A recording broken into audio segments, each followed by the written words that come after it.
God damn it! Can creators please start balancing their fucking levels? I can't take this shit anymore. Yes, it's the fault of the creators and not your lack of skill. Classic excuse for a void. Oh my god, again with this incel shit. This is exactly why you got kicked out of TCD, dude. Also, this level's great, the end is just kind of unbalanced. This level you're playing is based off RETA, correct? No wonder if it's unplayable if it's based on an ancient fossil from 2018. I thought RETA was pretty fun, actually. You need to leave this dying level style in the past and play real art like Rage Quit or Jinxie the Goat. Come on, you can't dictate how I play the game. For crying out loud, your hardest is job rate. I have 80 to 100 on Amethyst. That's at least a top 50 on its own. Anyway, if you need me, I'll be demailing a zip bomb into Stephen Hawking's frontal lobe. LSI congregation. I hope that kid fucking dies. These RETA levels have so much potential, but no one else can see it. You know what, fuck it. Next is GPT, generate a RETA remake that's high-key the best and most underrated level in the game. Now generating the perfect RETA remake that every RETA slop fan can enjoy. Accessing catalog of Slopcase channel data. Generation complete. Huh?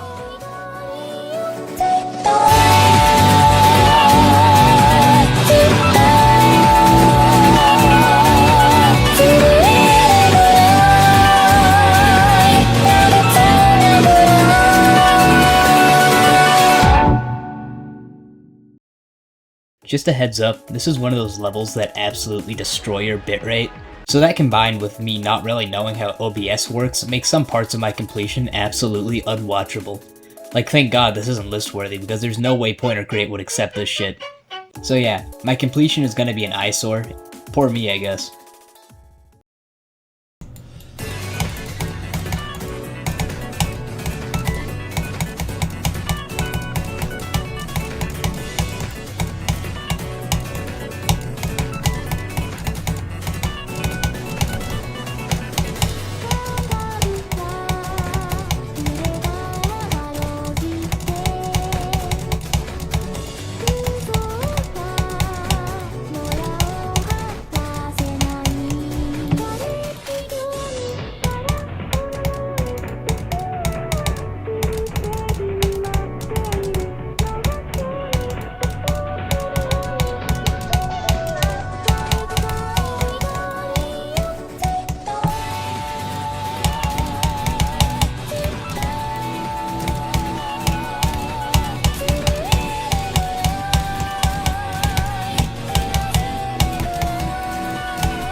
Oh my god! Oh! Holy fuck! Holy shit! Oh my god! That is the craziest fluke I've ever had. Holy fuck! Fluke from 69! Jesus, it said 45, but I didn't even, like, refresh. Holy! This is my new favorite level in the entire game. Electric Forest? Dog shit. I guarantee you, Shirakami's better than your favorite level. Fucking skeletal shenanigans? You think that's a high quality art level? It doesn't even come close to high quality art level, but Japanese. I first found out about this level at some point in the second half of 2024, and as more parts started to be made public, I realized that this level is fucking awesome actually, and could land within like my top 2 favorites. When the level came out, I hopped on that shit ASAP. I had like a week off of classes for Thanksgiving, so I spent the first few days grinding my ass off, and after 3 days, I fluked the level from 69, near miss I know. Honestly, considering this is supposed to be a top 200, I was not expecting to beat this until Christmas, let alone in only 2 Fortnite blackouts. I would say something about my years of playing this game finally paying off, but it's actually just because Magilex is a fucking liar, and this level is actually like relentless tier. Anyway, holy moly, I was honestly surprised with how well the level played, Shirakami was pretty cool, but my experience could have definitely been better. This level though, had hands down the best gameplay I've played in an Extreme Demon. Like, with this quality, I wouldn't be surprised if Zentraa was working these playtesters like Mappa employees, but still, if this is the product, I won't say anything. This level deviates a ton from RETA's original style, in terms of both gameplay and decoration. Like, if you were to show someone just the swingcopter part, and try to explain that it's part of the same level series as RETA, they think you're zooted on the same shit that makes people say Tidal Wave is a 9 circles level. Some parts do have a lot more in common with other RETA levels though. As unique as the first part is, it doesn't take a genius to see where it took inspiration from RETA's style. Its gameplay is mostly cube timings, and is extremely reliant on muscle memory, just like RETA's pre-drop. Your first few practice runs on this are pretty brutal, I'm talking hands and knees, but once it clicks, you can do it pretty consistently. It's definitely not free, but you can get decently far frequently enough to not need meth to stay focused. This gameplay also references RETA by teleporting you every so often. RETA just used teleportals since it was built before the Industrial Revolution, but Shirakami had a lot more options. The most obvious being the spider orbs and pads, but I also feel like the camera controls really benefit this gameplay style. The camera controls are probably the biggest issue people have with this level. Don't get me wrong, I can totally see where these people are coming from, but I feel like they have a larger role here than just, hey guys, just letting you know, my level was built after December 19th, 2023. Hear me out, before you learn the level, the teleporting adds some unpredictability to the gameplay, and I think the camera controls do the exact same thing. Teleporting makes the gameplay hard to follow vertically, and the camera controls make it hard to follow horizontally. And again, the level is very reliant on muscle memory, so at least for me, this didn't add any artificial difficulty. Overall, the camera work in this level has got to be some of the best in the whole ass update. It's done in a way where I found it pretty unintrusive, but if you actually pay attention to it, each part has so much movement, and it makes the level way more immersive than 99% of levels I've played. The first part uses the same structuring as RETA. It has the same organic slope formations, completely caked with anti-homeless architecture. The only major difference structuring-wise is that it's much less claustrophobic, so you can see more of the background, which is way less going on than the structuring in foreground, but still has some cool art. And damn, these colors are pretty. Speaking of the foreground though, holy shit is it impressive. Ever since 2.2, levels have had way more parallax. I mean, no shit, right? I really want to emphasize this bridge. It's done in such a way that it actually feels so much closer than the gameplay. This sounds like I'm just explaining what parallax is, but it's never been as convincing as this, at least for me. It probably differs from person to person, I don't know. The last thing I'm going to bring up in this section is the names everywhere. Honestly, one of my favorite trends in newer RETA styled levels is just writing random shit everywhere. Help, I've been watching Iron Mouse for 12 hours straight. I want to cry for me, I want you. I don't know if they're adding the names of victors like they did for Shirakami, but if they are, instead of Smelloodle, can you use my old Fortnite username? SmellyTaco21. The transition into the next part with the white outlines is really cool. This is how Kanye sees the world. I think I like the gameplay in the second part a little more than the first, but it's close enough that it doesn't really make a difference. It's probably mostly because this part has more game mode variety, and all the Wazareta styled RETA levels have completely depleted my game mode attention span. For the record, I'm not saying the first part would be better if it had more game modes, but the way it is gives the gameplay a cool sense of progression, if that makes sense. No doggy, you can't play the wave part yet. You need to slowly build up to it with the other game modes first. I also found this click sync ship part pretty satisfying. It's not really a secret that I like click sync, so I thoroughly enjoyed these 7 clicks. It might be worth mentioning that I found the ship gap at 26 and the blue orb at 28 slightly harder than the other parts so far, but I wouldn't consider them choke points since it's most likely just me. Especially the blue orb, I have no idea why I had so much trouble with it. This part's decoration resembles the default RETA style considerably less than the last part. It leans a lot more into art style, but you can still see the inspiration pretty easily. It's messy with a lot of small details everywhere. A lot of the art in this part is made using somewhat abstract shapes with only one color.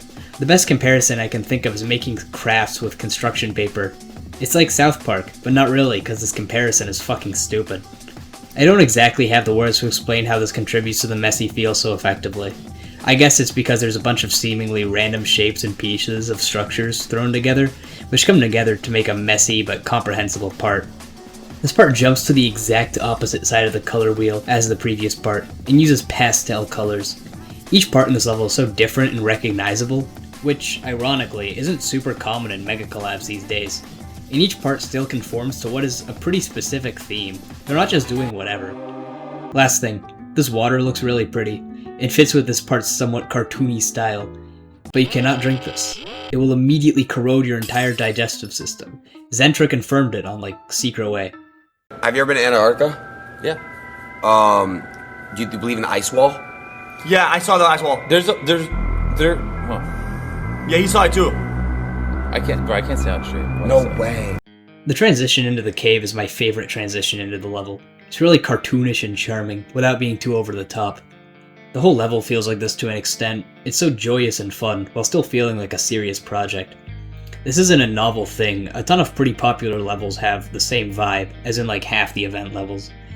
It's decently unique for higher end extremes though. For art levels usually take the gritty, cherry team Zack Snyder approach.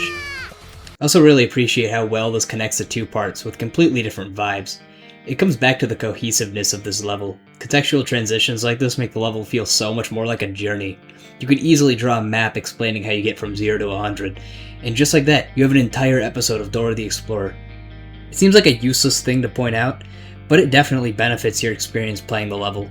When you beat the level, or first get to a new part, you feel like you actually accomplished something more than, I did all the clicks in Wazareta. Okay, I'm 4 to 5 minutes in the video, and unfortunately, I finally have something to say that is ever so slightly negative. The gameplay in the slow part is probably the weakest in the level. Remember, the weakest part in Shirakami is still probably better than 90% of the demon list, but I still have one grievance. This ship part at 34 is deceptively difficult. At first it looks like an insane demon gap, however, you forgot to take the camera into account, which makes it feel like you're playing through an electron microscope. It's like trying to do Crack's part in Bloodbath, but you're sitting like an idiot. But so what? The gaps are a bit tighter than they look. I feel like I could get used to that. Nuh-uh. You forgot that each click in the ship seems to take you much higher than you're used to. When first learning this part, I thought that this level had the sabotage my level option enabled. It doesn't, thank God, but the ship part still seems to have completely different physics. Now, I have all these terrible things to say about the ship, but to be completely honest, it does eventually get consistent enough to not really be a problem. It is a choke point for sure, but for me it was never bad enough to actually mind block me. And as someone who came out the other side, I have some tips that may help. Since each click takes you so much higher than you think, I had to really focus on doing the first click in the ship later than my muscle memory wants me to. This takes a lot of brain power and never really becomes autopilot since you're fighting years of internal geometry-ball knowledge. For the same reason, you can't just raw dog the ship. I found the part way more consistent when I found a consistent click pattern. I'm sure there are other ways to do the part, but for me I found clicking roughly with the music to be the most consistent.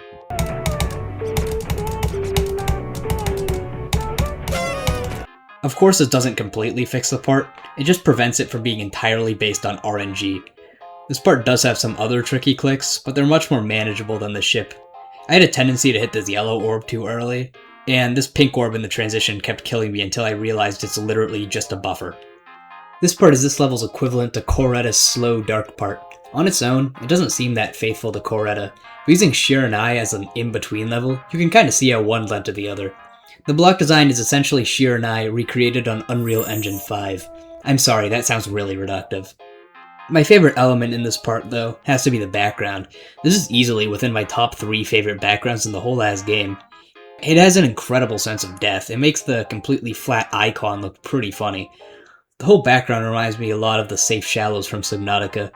The irony, though, is that this part is so dark that for the most part you can barely see it.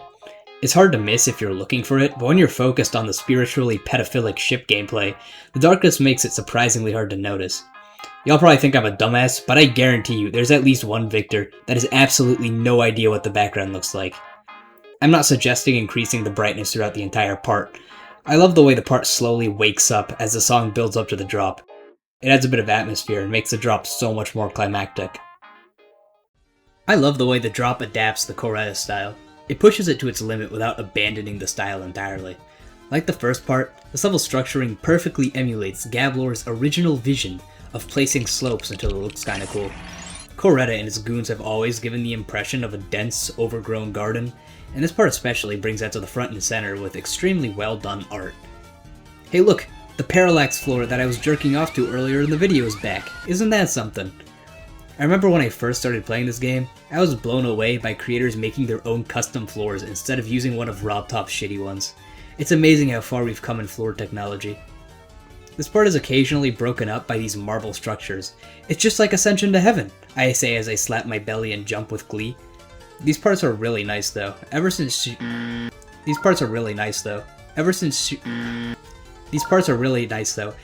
the Ziyuko level, stained glass has been a huge staple of this style, and this is probably my favorite way they've been used, being a whole overgrown church structure. There are also these giant fractured glow beam things. They look great in a video, but since I'm obviously focused on my icon, I never noticed them until I started working on this video. That's the cool thing about this level. There are so many details that you don't notice at first. Wow.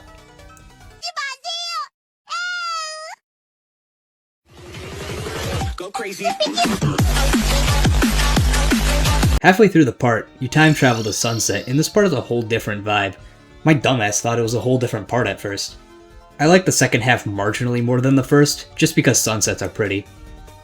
I'm kind of rambling for this part of the video, since there's so many cool details here that I want to point out, so the last thing I'm going to talk about is this waterfall.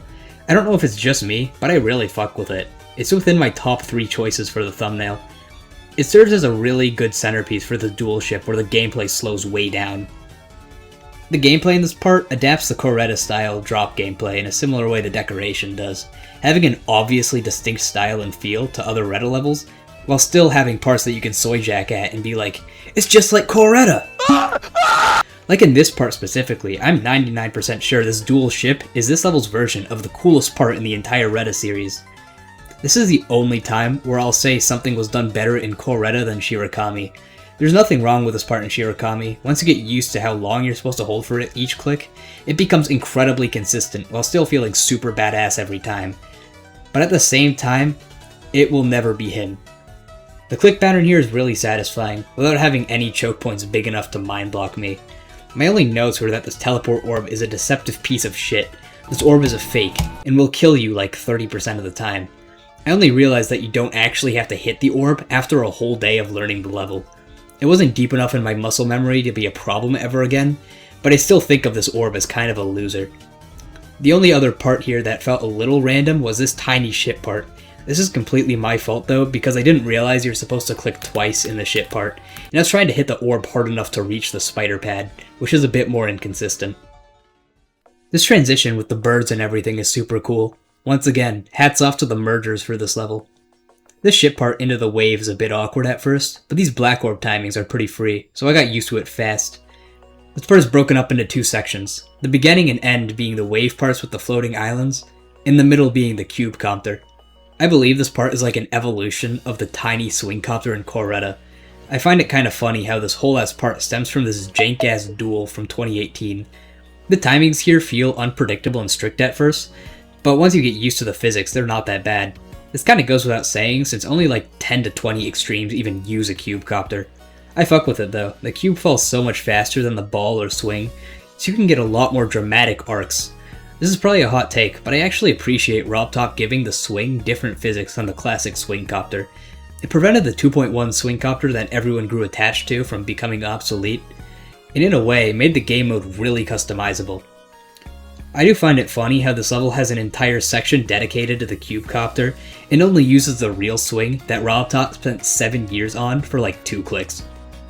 One of my favorite details about this part is the way your other cube floats around. It's always bothered me that to make the 2.1 swing copter, you need this awkward line of orbs on top of the screen, and the floating cube is a really charming way to remedy that issue. It makes me wonder why people didn't do something like this earlier, since you could recreate this as early as 2.0. My only actual issue with this part is the flashbang making the first click a little blind. Once I got used to darting my eyes to the bottom half of the screen, it wasn't that much of an issue. I'm sure I don't need to spell out how this part is visually very distinct from the rest of the level. This entire level has some magical twang to it, and this part is the climax of that, where every structure turns into these beautiful abstract crystals. This is what Sedulous looked like in 2020. A lot of the structures are completely filled with these super clean, interlocking brushstrokes. Of course this isn't the first level to use this type of detail. Again, Sedulous, but I'm a huge sucker for shit like this. And out of the few parts off the top of my head that use this somewhat specific style, this part is easily my favorite execution of it. Honestly, this whole stretch from like 50 to 75 is probably my favorite section of the whole game. This is why we dash. Again, this part is kind of encased in the middle of this part. You start with one style, jump to something completely different for the cubecopter, and then go back to the first style, like it was all a dream. I'm making this sound way more complex than it is. You can see the part in the background, it's not that deep. The other part's gameplay is this level's take on the Quaoar wave. We are so fucked. Before the level came out, I was most scared of this part right here. We all know how this goes. I start practicing the level and have a fucking blast, until I get to some part at 60. It's always around 60, where every single playtester turns a blind eye, becoming more oblivious than Michael Thomas and Tova Knoll, and allows like 3 mainless difficulty wave clicks to kill you from 0 40 fucking times, single-handedly scalping like 20 points from your enjoyment score, or 70 if it's new record. This happened to Wazaretta, New Record, Clubstep, and you know, Shirakami, this level's prequel. I was expecting something similar and hoping for the best. And fuck, I never played a part this consistent and well balanced. They actually managed to balance the Quaoar wave. It does take a decent bit more practice to get consistent than some other parts. Once you get it, it's like not 200 spots above everything else in the level. I didn't even know this shit was possible. I can't believe I'm saying this, but I found these cube timings harder than the wave parts. This is honestly more impressive to me than any of the decoration. If you are still wondering why this is my favorite level in the whole damn game, this is why. This part has that fantasy paintish art style that's been pretty popular for the past 2 years. Look at Astrolith if you somehow don't know what I'm talking about. I understand if you'd think it's overused, but it's still one of my favorite styles. I'm not someone who demands a level be mythic rated just because I like it, but I was really hoping this level could cop a legendary because of this part specifically. If you've played like half of the event levels, you'd realize that a good chunk of them use a really similar style. RobTop obviously has a soft spot for levels like these. On the other hand though, RobTop used to have a little beef with Quaoar. For some reason, RobTop rated the level, realized it was ass or something, and then unrated it. Probably got bullied, of course. Re-rated it, left a mean comment, and blew up Gablor's workplace. The distaste was probably less to do with the level, and more to do with Gablor being a villain, but still, Shirakami may have caused RobTop some severe cognitive dissonance. I was realistically expecting RobTop to give this anywhere between a legendary and a fuck you, and this level got the second best option in that range, so yay. This is by far the closest we've ever been to a legendary plus RETA level, so it's a little sad. But then again, RobTop's ratings are obviously crazy inconsistent, so it doesn't really matter. Decoration-wise, this part barely has anything in common with Quaoar. It does have these huge black blobs of foliage and crystals, which is a throwback to Quaoar's ground spike spam. I like how the rest of the part is really bright and heavenly, and these evil globs of corruption are just there. It's like yin and yang. Although my first thought when looking at these things was the abstraction from the amazing digital circus, so I was never really able to take them seriously. Other than that, the decoration has nothing to do with Quaoar style. I have absolutely no problem with that though. I love this part. There is a 99% chance this is what I use for the thumbnail. From what I've seen, the biggest complaint about RETA levels is that most of them are really similar, so I'll always love when creators use a different color or like anything other than Yoasobi. Remember a few minutes ago when I was talking about the swing copter being the climax of the level's magic or some corny bullshit like that? This part is kinda like that too. That should be somewhat obvious with the floating islands and those curly fantasy looking trees. This whole part kinda reminds me of that one Terraria background. If I'm comparing your Geometry Dash level to a Terraria background, you've officially made it as a creator. The lighting in this part is super dramatic. I love it so much. The only issue is that I optimized my icons for your average barely visible dark red grandpa demon. And since this level is the exact opposite, I had a hard time seeing my wave, especially for the first one. I couldn't change my colors since I've grown emotionally attached to my icons, and I couldn't use the top player red wave trail since I'm not a fucking loser. I never had that much of a problem with it, since the wave is very muscle memory based anyway. And again, these waves are actually balanced. This next part was decorated through a creator contest. It's cool when collabs do this, you know? Community involvement and all that shit. I should have made a part. Since this level isn't super mainstream, I only found these 3 submissions on YouTube. They have pretty cool ideas. It's neat seeing what this part could have looked like in a parallel universe. The part that won fits perfectly into the level though. It feels almost like a night version of Lupo's part, since a lot of the structures have a vaguely similar execution. This kinda keeps the level in check. The previous part was this crazy part that was so much different than everything else, but the sun is setting and we need to wrap it up before the end of the level. That's another thing this part does. It goes from dusk to night. I've somehow neglected to mention this until now, but the entire level goes through one day cycle. It is absolutely not the focus of this level, and hard to pick up on with a handful of interruptions, but it's a cool detail. Remember, this level isn't your everyday extreme. This is a journey. I already made that point like 5 minutes ago. Here's my Dora map again. This part is very Japanese, which of course means this part is very normal for an otaku like me. This is an obvious theme throughout the entire level, which again I should have been talking about more. I just Control F to Japan, and it only showed up at the shitty joke at the beginning. It's kind of strange how this is the first RETA level to really lean into the Japanese theme more than the occasional cherry blossom, since it's obviously one of the things that make these levels appealing to a lot of people. To my knowledge, this level doesn't go any further than the pop culture structures, but if there's some super niche details that captures the true essence of Japan, please point it out. If I had to compare this part's gameplay to the rest of the drop, I'd just say it's ever so slightly weaker. I just found it to be marginally less consistent than the previous parts. The straight flies are pretty difficult, and sometimes you can be too low in the UFO, but other than these minor choke points, this part is pretty fair. Again, I fluked the entire last 2 parts from 0, which yeah, is pretty damn lucky, but considering how consistent this level got for me, there was like a 60% chance I'd have some crazy fluke on this. The final part has pretty unique gameplay compared to the rest of the level. It has a lower CPS and doesn't really play like any part in the 2 other core RETA style levels I've beaten. Their videos will come out eventually, trust the process. This part could be similar to the ending of Fragile, maybe? They both have the random Fragile double spikes. Whether this is based on anything or not, this is a really good take on an outro for a core RETA-like. It's not just the pre-drop, but again, it's slower and a lot more straightforward, which in a way really fucks with your nerves. The clicks are too spaced out to fully rely on muscle memory, you just have to lock the fuck in. This part is mostly pretty easy, but there are a few clicks that are definitely intentional choke points. I'm mostly talking about the last 2 ships. I know I just said I had a good chance of fluking this, but I'm a bit surprised I didn't die here. I don't know how obvious this is, but my tip for the last ship is to fly diagonally instead of falling and straight flying. I found it so much more consistent.